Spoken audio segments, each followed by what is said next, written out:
السلام علیکم ورحمۃ اللہ وبرکاتہ۔ بہت ہی پیارے عزیز مسلمان بھائیوں اور بہنوں، دوستوں، بیٹوں اور بیٹیوں، میں غلام مصطفیٰ اپنے یوٹیوب فیس بک چینل پیام اسلام سے آپ سے مخاطب ہوں۔ میری آپ تمام دوستوں سے، کچھ اساتذہ کرام ہیں جو میری اس ویڈیو کو بڑی باقاعدگی سے دیکھتے ہیں، اور میرے شاگردوں میں سے بھی کچھ ایسے بچے ہیں، اسٹوڈنٹ ہیں جو میری اس ویڈیو کو بڑی باقاعدگی سے دیکھتے ہیں۔ میری آپ سب سے یہ التماس ہے، گزارش ہے کہ اول تو میرے لیے دعا کیجئے کہ اللہ رب العزت اس کام میں مجھے اخلاص نصیب فرمائے، اللہ رب العزت ریاکاری دکھاوے اور تکبر سے بچائے، اللہ اسے میرے لیے آخرت کا توشہ بنا دے۔ اور آپ سے یہ بھی گزارش ہے کہ جس طرح آپ اس ویڈیو کو پسند کرتے ہیں، دیکھتے ہیں، دوسرے لوگوں کو بھی اس کار خیر میں شامل کیجئے۔ دور بہت نازک آ چکا ہے، ہمارے لیے دین کو دینے کے لیے ٹائم نہیں ہے، وقت نہیں ہے، ہمارے پاس فرصت نہیں ہے، حالانکہ ہماری زندگی کا اصل مقصد یہی ہے۔ تو اس کار خیر میں میری مدد کیجئے، پھر اس پیغام کو پھیلائیے اور اپنے جاننے والوں کو اس پروگرام میں شامل کرنے کی کوشش کریں۔ اللہ تعالیٰ آپ کو جزا عطا فرمائے، اور جو ساری باتیں یا جو سارا بیان ہے، اللہ رب العزت ہم سب کو پھر مل کر اس پر عمل کی توفیق عطا فرمائے، آمین یا رب العالمین۔ آج کا ہمارا سبق سورۃ البقرہ کی آیت نمبر 158 پر مشتمل ہے۔ اعوذ باللہ من الشیطان الرجیم، بسم اللہ الرحمن الرحیم۔ ان الصفا والمروۃ من شعائر اللہ، فمن حج البیت او اعتمر فلا جناح علیہ ان یطوف بہما ومن تطوع خیرا فإن اللہ شاکر علیم۔ ان آیات کا جو شان نزول یا سیاق و سباق ہے، اس حوالہ سے میں تھوڑا سا عرض کروں کہ حدیث کی کتب سے ہمیں یہ باتیں ملتی ہے کہ نبی اکرم صلی اللہ علیہ وآلہ وسلم کی بعثت سے قبل یہ صفا اور مروہ جو ہیں، ان پر مشرکین بت رکھے ہوئے تھے، اور وہ ان کے گرد چکر لگاتے، کبھی صفا پر، مروہ پر، اور ان کے طواف بھی کرتے۔ تو اس طرح جب یہ اسلام میں حج کے لیے اللہ رب العزت نے یہ حکم نازل فرمایا، صفا اور مروہ کی سعی، جسے آپ لوگ جانتے ہیں کہ اماں ہاجرہ علیہ السلام کی جو ایک سنت ہے کہ جب حضرت ابراہیم علیہ السلام پیاس اور بھوک سے بلک رہے تھے، تو اس ویرانے میں، اس وقت یہ ویرانہ تھا،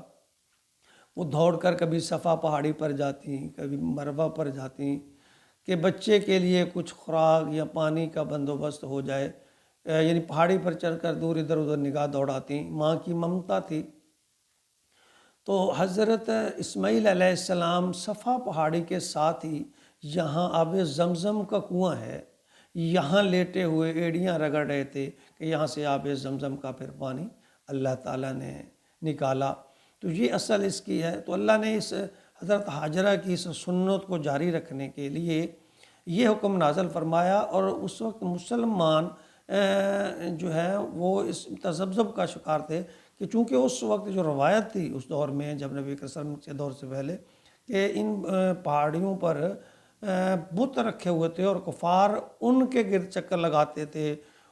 طواف کرتے یا ان سے اپنی منتیں مانتے۔ تو مسلمانوں میں یہ شک پیدا ہوا کہ کہیں یہ کام اچھا ہے، چونکہ یہ بت پرستی تھی پہلے، تو اس لیے اللہ تعالیٰ نے اس بات کو کلیئر کرنے کے لیے یہ آیت نازل فرمائی کہ ان الصفا، بے شک صفا والمروہ، اور صفا اور مروہ جو ہے، من شعائر اللہ، یہ اللہ تعالیٰ کے شعار، اللہ تعالیٰ کی نشانیوں میں سے ایک ہیں۔ تو فمن حج البیتا، اور جو کوئی بھی تم میں سے حج البیتا اللہ کے گھر کا حج کی نیت کرے، او اعتمرا یا عمرے کی، یا عمرے کی یا حج کی نیت کرے، تو اللہ فرماتے ہیں فلا جناح علیہ، اس کے لیے گناہ نہیں ہے کہ ان یطوف بہما، کہ ان دونوں کا بھی طواف کرے، یعنی ذرا صحیح کرے۔ یعنی اللہ رب العزت فرماتے ہیں کہ یہ گناہ نہیں ہے، مسلمانوں کے ذہن سے یہ بات نکالنے کے لیے اللہ تعالیٰ نے حج اور عمرہ کے لیے صفا اور مروہ پر 7 چکر لگانے جو ہیں یہ واجب قرار دیے ہیں۔ صفا سے یہ سلسلہ شروع ہوتا ہے، مروہ تک 1 چکر یہ اس طرح گنا جاتا ہے، اور پھر مروہ سے جب صفا کی طرف یہ دوسرا، اور ان کے درمیان میں سبز رنگ کی لائٹیں لگی ہوئی ہیں۔ اللہ آپ سب کو اپنے گھر کی زیارت نصیب فرمائے، حج کی اور عمرے کی۔ جہاں سبز لائٹیں لگی ہوئی ہیں وہاں سے پھر اماں ہاجرہ تھوڑا سا بھاگ کر تیزی سے، کہ میں اپنے بچے کو جا کر دیکھوں کہ کوئی اس کو نقصان نہ پہنچا دے، تو یہاں ذرا تیز چلا جاتا ہے، بھاگنے کی طرح کی جو ہے وہ پوزیشن اختیار کی جاتی ہے۔ تو اللہ نے فرمایا وَمَن تَطَوَّعَ خَيْرًا، اور جو کوئی بھی خوشی کے ساتھ، تقوی کے ساتھ، خواہش کے ساتھ کوئی بھلائی کا کام کرتا ہے، فَإِنَّ اللَّهَ شَاكِرٌ عَلِيمٌ، اللہ بڑا قدردان ہے، جاننے والا ہے۔ یعنی یہاں اللہ رب العزت نے چھوٹا سا ایک بریک اور نقطہ بتایا کہ تم جو بھی اللہ کی عبادت کرو اس میں خشوع اور خضوع اور اللہ کی رضا کو مد نظر رکھتے ہوئے کرو، اس کو صرف کام کو سر انجام دینے کے لیے نہیں، بلکہ اس میں یہ بات مد نظر رکھو کہ یہ اللہ کا ایک حکم ہے جس کو میں پورا کر رہا ہوں یا پوری کر رہی ہوں، اور دل جمی سے، یعنی اچھے جذبے کے ساتھ، اخلاص کے ساتھ، خوشنودی اور خشوع و خضوع کے ساتھ اس کو ادا کرو۔ اللہ فرماتے ہیں جو شخص اچھا کام کرے گا اور اچھے انداز میں کرے گا تو اللہ فرماتے ہیں کہ اللہ تعالیٰ ان لوگوں کا قدردان ہے، شاکر علیم، قدردان بھی ہے، اور اللہ فرماتے ہیں کہ میں دل کی بات کو بھی جانتا ہوں، کہ جو تمہارے دل میں جس قدر خشوع خضوع، اللہ کی رضا، اللہ کے حکم کو مد نظر رکھنا جس قدر تمہارے دل میں یہ ہوگا، اللہ فرماتے ہیں میں ان کو جانتا ہوں، دل میں جو تمہارے خیال پیدا ہوتے ہیں۔ تو جس قدر تم اخلاص سے جو بھی عبادت ہے اللہ کی وہ کرو گے، اللہ فرماتے ہیں کہ اللہ بڑا قدردان ہے۔ اللہ اپنی مخلوق سے 70 ماؤں سے زیادہ پیار کرنے والے ہیں۔ جب بھی بندہ اللہ کی طرف رجوع کرتا ہے اللہ تعالیٰ اسے اپنی رحمت میں سمیٹ لیتے ہیں۔ اللہ ہمیں اپنی عملی زندگی میں عاجزی اور انکساری کے ساتھ اپنا ذکر، شکر، تلاوت ہر وقت آسان طریقے سے کرنے کی توفیق عطا فرمائے۔ اللہ تعالیٰ ہمارے دل سے ریاکاری اور تکبر جو ہے یہ نکال دے، انسان کے بس میں نہیں ہے، لیکن احتیاط کرنی چاہیے۔ اللہ تعالیٰ ہمارے دل سے دکھاوے کا عنصر بھی نکال دے اور تکبر کا عنصر بھی نکال دے، آمین یا رب العالمین۔